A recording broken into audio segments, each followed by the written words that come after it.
Shalom saudara-saudariku yang terkasih dalam Tuhan. Senang sekali aku ada kesempatan membawakan judul renungan baru yaitu berjaga-jaga. Diambil dari Matius 24 ayat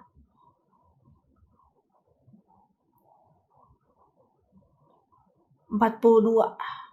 Karena itu berjaga-jagalah sebab kamu tidak tahu pada hari mana Tuhanmu datang. Lalu Matius 24 juga ayat 44. Sebab itu hendaklah kamu juga siap sedia karena anak manusia datang pada saat yang tidak kamu duga. Ya, ini kan lebih berkonotasi berarah ke akhir zaman, mungkin maksudnya ya kedatangan anak manusia, kedatangan Tuhan Yesus yang kedua kali. Menurut teksnya, kalau aku pikir kalau misalnya terjadi akhir zaman itu kan tidak tentu waktunya, kita tidak tahu kapan ya. Yang jelas kita berusaha bersiap-siap dengan sebaik mungkin dengan melakukan segala perbuatan baik dan menjaga gaya hidup kita demi menyongsong Tuhan, dan kita bertemu Tuhan nantinya dengan sukacita, bukan dengan ketakutan ya.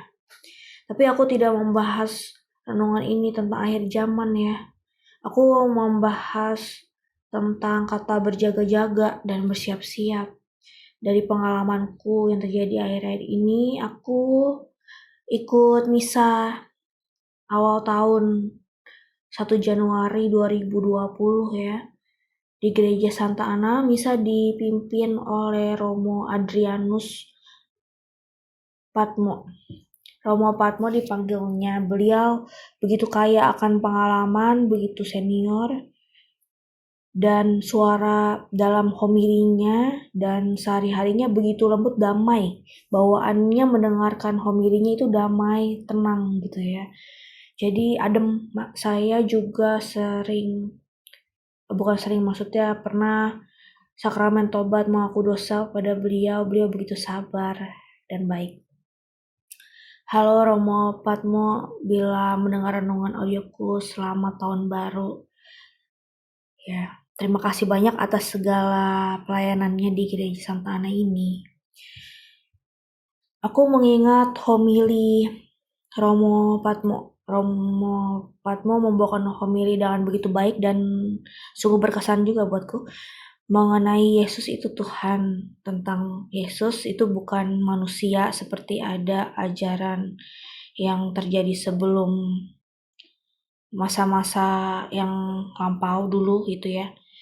Nah, itu sebenarnya perayaan tanggal 1 Januari itu adalah pesta besar, seperti pesta tetapi disebut besar dalam Gereja Katolik.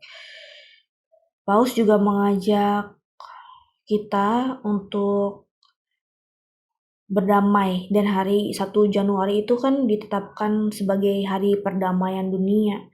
Sekaligus juga adalah hari Maria Bunda Allah. Jadi ada 3 hari besar ya selain misa awal tahun 1 Januari itu. Lalu aku mengambil pelajaran bahwa aku harus bersiap-siap, bersedia untuk tugas, terjun ke dalam tugas pelayanan itu kapanpun juga. Mengingat kemarin itu kurnya tidak ada. Jadi begitu aku hadir jadi kur yang terbentuk itu dari grup suster-suster ya. Kumpulan suster-suster dan umat Bapak Ibu yang hadir di sana dalam misa secara dadakan. Nah, belum lama itu, maksudnya kemarinnya aku tuh makan rambutan ya, tahu rambutan tuh manis dan agak gimana gitu ya.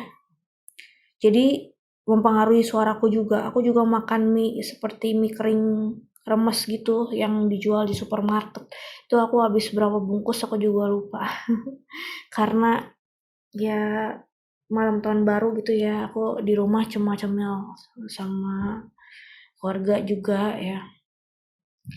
Nah, itu aku jadi mikir, wah aku nggak pernah kepikiran kalau kurnya bakalan nggak ada. Aku sih tidak menyalahkan juga ya, tapi aku kaget ketika nyanyi juga agak sulit gitu jadi kontrol nadanya, tapi di beberapa lagu ya overall lumayan bisa nyanyinya sih ya. Lalu aku pun mikir tentang berjaga-jaga dan bersiap-siap. Kemarin, bukan kemarin ya, tanggal 1 Januari pagi itu rumahku kebanjiran, dan di ruang tamu itu di ubin, dari bawah ubin itu muncul air keluar dari sela-sela ubin itu. Aku juga bingung, di ruang tamuku dan dapurku itu sampai semata kaki terus lebih sedikit gitu, tapi kan terus hujannya jadi makin naik airnya gitu, dan aku berusaha sekali nyerokin airnya itu dan dibuang ke saluran yang baik. Jadinya aku sebenarnya ya dibilang capek sih enggak, cuman ya aku mikir gimana kalau misalnya hujan lagi apa gimana gitu ya. Dan tetanggaku ada juga beberapa yang kehujanan, aku lihat di WhatsApp di mana gitu, di mana-mana di berita banyak yang kebanjiran juga. Nah, aku juga berpikir bahwa tentang berjaga-jaga dan bersiap-siap ya.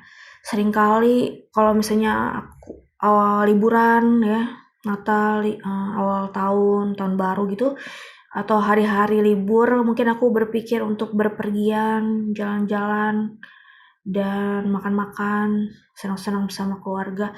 Tapi di awal tahun baru ini aku lebih banyak wujud doa dan berpikir banyak hal ya. Dan di awal tahun ini aku juga nggak terlalu merasa sukacita gimana gitu, yang senang-senang ya. Banyak ucapan selamat kan, semoga sehat-sehat, makin makmur, saya sukses, terus impian segala tujuan hidup tercapai dan sebagainya. Sepertinya kayak hidup ini terpusat pada diri sendiri banget ya. Emang sih bagus segala ucapan itu, cuman pada intinya aku berpikir lagi bahwa hidup ini pusatnya adalah Tuhan, dan kita harus memikirkan kepentingan Tuhan juga ya. Aku maksudnya lebih harus berpikir secara dewasa untuk kepentingan Tuhan dan kebaikan sesama juga. Hidup yang sejati, yang baik, kasih sejati tidak berpusat pada diri sendiri dan kepentingan sendiri. Aku kok mikir juga gimana kalau terjadi gimana ke depannya. Bukannya dari segi supranatural aja, misalnya ada ramalan Jakarta akan tenggelam, amit-amit, itu ramalan, hanya ramalan ya kan. Tapi kita lihat kondisi sekarang, kenyataannya, fakta dan datanya dari kemarin tahun ke tahun sampai dengan sekarang, bagaimana perkembangan lingkungan hidup saat-saat ini. Aku sih tidak menghakimi apa gimana, tapi aku agak khawatir juga sih sebenarnya dengan keadaan saluran air dan regulasi tentang airnya ini sekarang bagaimana ya. Kalau hujan apa gimana beberapa hari berapa lama ya, itu kalau misalnya banjirnya sampai sebanyak itu di mana-mana, bagaimana dengan nasib kita ke depannya. Ya aku mikir-mikir lagi juga ya. Dan aku juga sebagai pendoa sering meditasi firman, terus gali terus dalam keheningan doa gitu. Aku menemukan bahwa Tuhan itu begitu mengasihi kita ya. Kuasa Tuhan itu begitu besar dan sanggup melakukan segala perkara. Tuhan dapat menolong kita. Tetapi jika kuasa Tuhan yang begitu besar itu tidak diikuti oleh daya aktif dan gerak dari orang-orang yang masih hidup, dari kerjasama kita manusia, ya bagaimana Tuhan bisa berkarya dengan lebih bebas, lebih membawa pemulihan, membawa perbaikan, membawa persatuan, membawa kemenangan. Bagaimana hal itu bisa terjadi kalau di dalam diri kita sendiri masih belum bisa berpikir untuk lebih maju lagi, untuk lebih bersatu, dan bukannya meniadakan perbedaan, tapi lebih menghargai sama gitu, lebih bisa bekerja sama dengan berbagai macam pihak, tidak peduli apapun juga latar belakang, agama, dan sebagainya itu ya. Ya, jadi aku berpikir seperti itu dalam renunganku kali ini. Semoga masa depan kita selalu ke arah yang lebih baik dan kita tidak kenapa-napa, tetap bisa melangsungkan kehidupan kita ini. Amin.